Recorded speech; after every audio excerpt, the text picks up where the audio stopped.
హాస్పిటల్లో చికిత్స పొందుతున్న శ్రీతేజ్ త్వరగా కోలుకోవాలని ఆకాంక్షించారు అల్లు అర్జున్. తొక్కిసలాట తర్వాత బాలుడి ఆరోగ్యం గురించి ఎంతో సానుభూతితో ఉన్నానని అల్లు అర్జున్ ట్వీట్ చేశారు. ప్రస్తుతం కేసు కోర్టు పరిధిలో ఉన్నందున తాను వెళ్లి బాలుడిని కలవలేకపోతున్నానని బన్నీ అన్నారు.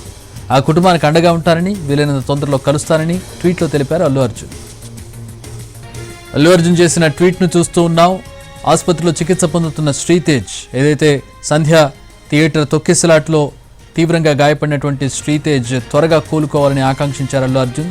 తొక్కిసలాట తర్వాత బాలుడు ఆరోగ్యం గురించి ఎంతో సానుభూతితో ఉన్నానని అల్లు అర్జున్ ట్వీట్ చేశారు. ప్రస్తుతం కేసు కోర్టు పరిధిలో ఉన్నందున తాను వెళ్లి బాలుడిని కలవలేకపోతున్నానని అన్నారు.